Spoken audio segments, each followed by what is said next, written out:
Hello friends, I hope आप सब लोग अच्छे होंगे। First of all thank you so much आप लोगों के सपोर्ट और प्यार के लिए।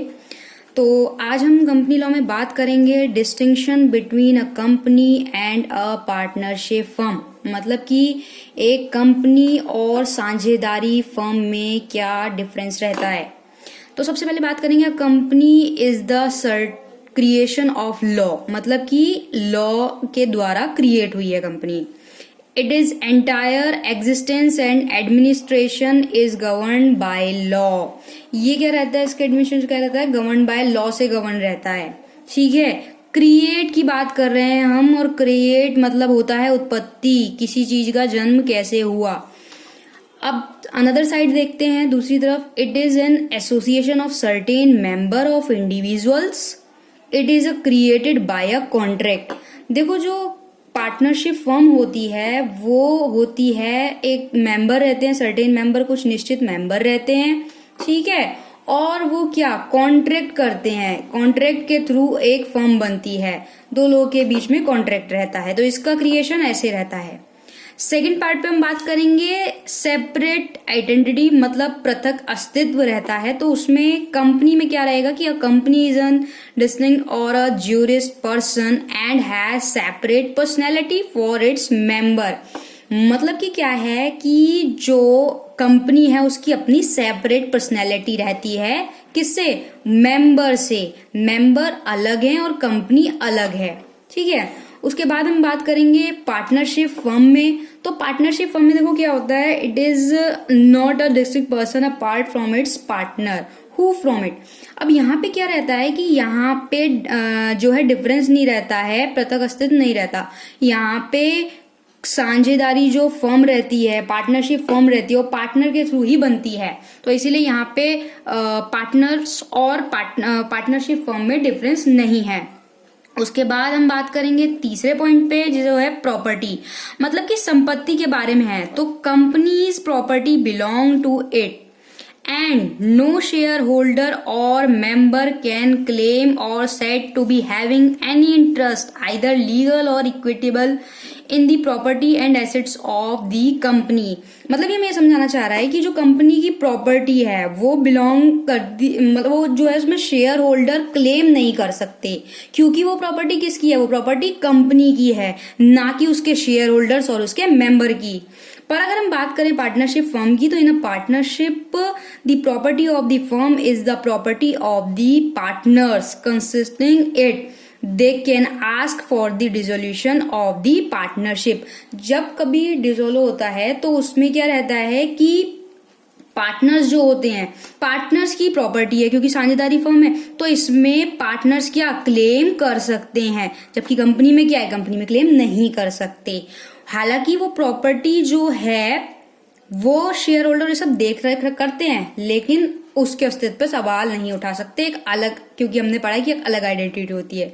बट पार्टनरशिप में क्या रहता है, जो पार्टनरशिप में पार्टनर्स होते हैं वो क्लेम कर सकते हैं प्रॉपर्टी पर, क्योंकि ये साझेदारी फर्म है। ये डिफरेंस है। उसके बाद नेक्स्ट टॉपिक पे, नेक्स्ट पे हम बात करते हैं। तो क्या बात करेंगे, नियमन। ठीक है, इसे इंग्लिश में कहते हैं रेगुलेशन। रेगुलेशन कंपनी का कैसे होता है, कंपनी रेगुलेट कैसे करती है, कंपनी रेगुलेट करती है कंपनी एक्ट 2013 के अकॉर्डिंग, या जो कंपनी के अपने मेमोरेंडम होंगे, मेमोरेंडम ऑफ आर्टिकल होंगे, उनके अकॉर्डिंग। लेकिन पार्टनरशिप फर्म कैसे करती है, पार्टनरशिप फर्म जो है वो रूल करती है पार्टनरशिप एक्ट 1932 के अंडर, या पार्टनर्स ने क्या किया हो, कोई अलग से बना लिया हो कि हाँ भाई अपने कॉन्ट्रैक्ट में अलग से दे दिया हो स्पेशल ये चीजें, तो उनके अकॉर्डिंग वैसे वो पार्टनरशिप एक्ट के अकॉर्डिंग ही काम करती है, जो कि आपका 1932 में बना। उसके बाद हम बात करते हैं लायबिलिटी की, यानी कि हिंदी में से कहेंगे दायित्व। The liability of the member of the company is limited. Limited जो है मेंबर्स की लायबिलिटी रहती है यहाँ पे। The lender only claim the property of the company only, not the property of member. यहाँ पे क्या रहता है कि यहाँ पे ना जो कंपनी की प्रॉपर्टी है उस पर तो क्लेम कर सकती है, लेकिन जो मेंबर है ना उनकी प्रॉपर्टी पर क्लेम नहीं कर सकती, क्योंकि वहां तक लायबिलिटी नहीं है। कंपनी के मेंबर्स की लायबिलिटी लिमिटेड रहती है। अब अगर बात करें पार्टनरशिप फर्म की, तो यहाँ पे क्या है, है, लायबिलिटी जो है पार्टनर्स की अनलिमिटेड रहती है, और साथ में क्या रहती है, एडिशन रहती है टू द पार्टनरशिप डीड।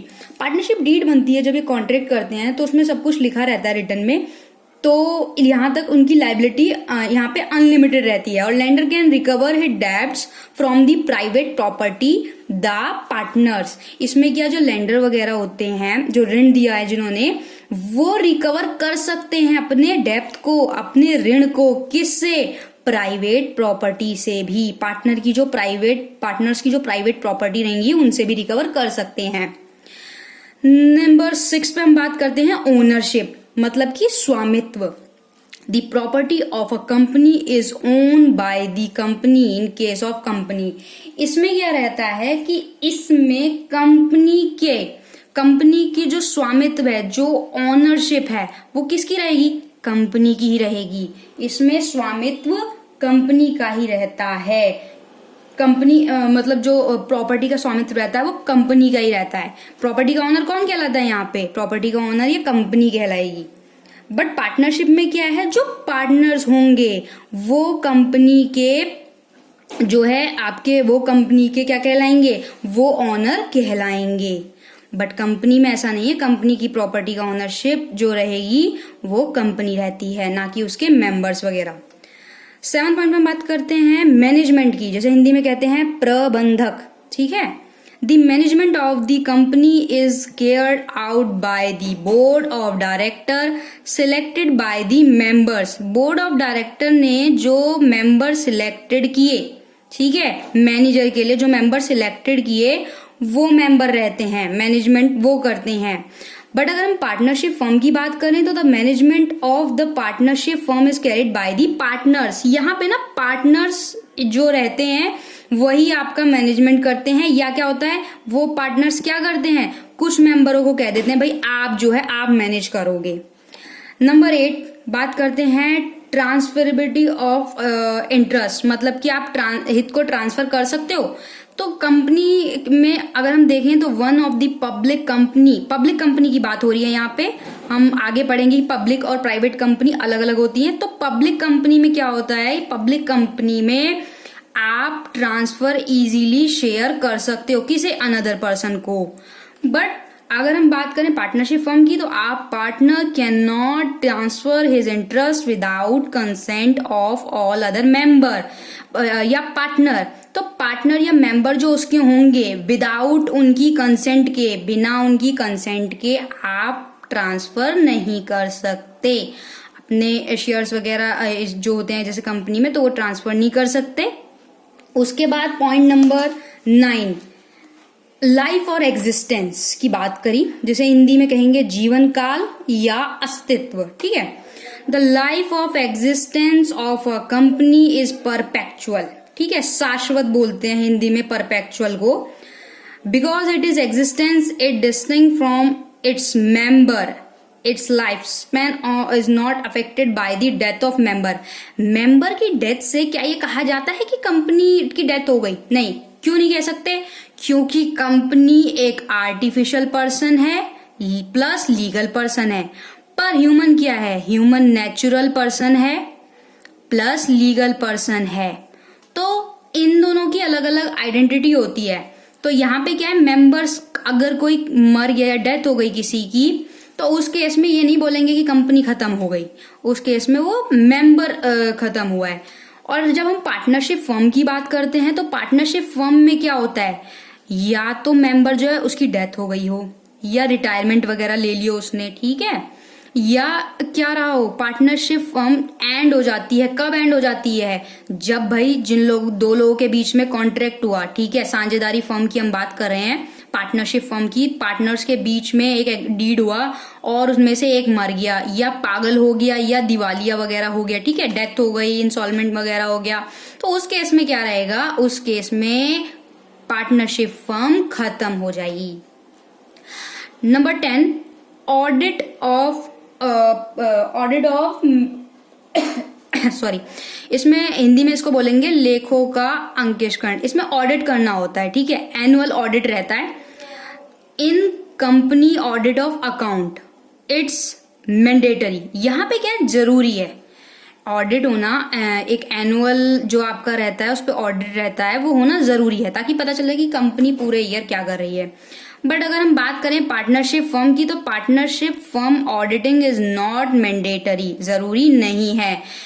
कब जरूरी है? एक्सेप्ट कुछ केसेस हैं, इन सर्टेन केसेस, कुछ सर्टेन केसेस हैं, जैसे कि जब इनकम टैक्स यानी कि कर वगैरह की बात होती है तो वहां पर ऑडिट वगैरह जरूरी हो जाती है।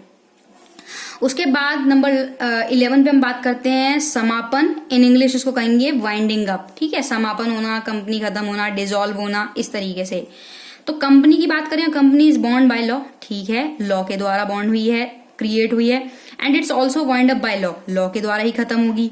कंपनीज एक्ट 2013 के अकॉर्डिंग अगर कुछ गलत हुआ तो उसकी वो लॉ क्या करेगा? कंपनी का वाइंड अप कर देगा, समापन कर देगा। They are many legal proceeding रहती है इसकी, ठीक है, in the winding up of company. Company के वाइंडिंग अप करने के लिए लीगल प्रोसीडिंग करनी पड़ती है। बट अगर हम पार्टनरशिप फर्म की बात करें तो termination of partnership also information by partner would be able to get it done. Moreover, partnership by death, incentive and daydream of partner and adds in own। इसमें क्या है, जो साझेदारी फर्म होती है उसका समापन कब होगा, वो टर्मिनेट या डिसॉल्व कब होगा, वो उस कंडीशन में होगा या तो भाई की डेथ हो गई है, ठीक है ना, पार्टनर्स की डेथ हो गई है, इंसेनिटी हो गई है, पागल वगैरह दिवालिया वगैरह हो गए हैं, तो उस केस में क्या होगा कि जो पार्टनरशिप फर्म है ना वो खुद ही खत्म हो जाएगी, खुद ही डिसॉल्व हो जाएगी, क्योंकि हम पढ़ रहे हैं कि ये दो पार्टनर्स के साझेदारी से कॉन्ट्रैक्ट करके हुई है। तो अगर पागल हो गया उनमें से एक व्यक्ति तो ये एंड हो जाएगी। तो आज की क्लास में हमने क्या देखा कि कंपनी और पार्टनरशिप फर्म क्रिएट कैसे होती है, ठीक है, यानी कि आपका उत्पत्ति कैसे होती है, राइट। उसके बाद सेपरेट आइडेंटिटी क्या होती है, पृथक अस्तित्व क्या रहता है, प्रॉपर्टी क्लेम कैसे रहता है, वो चीजें, रेगुलेट कैसे होती है, लाइबिलिटी दायित्व, ऑनरशिप स्वामित्व, मैनेजमेंट कैसे रहता है, तो हमने देखा ट्रांसफरेबिलिटी ऑफ आपका शेयर्स वगैरह जैसे भी रहता है वो चीजें देखी। उसके बाद लाइफ और एग्जिस्टेंस देखी, ठीक है। उसके बाद ऑडिट ऑफ अकाउंट्स देखे, लेखा का अंकेक्षण होता है, एनुअल इसमें रहता है। तो उसके बाद हमने लास्ट में देखा वाइंडिंग अप, यानी कि समापन कैसे होता है। तो आई होप ये टॉपिक आपको क्लियर हुआ होगा। तो इस वीडियो को लाइक कीजिए और अपना सपोर्ट ऐसे ही बनाए रखिए। Thank you so much.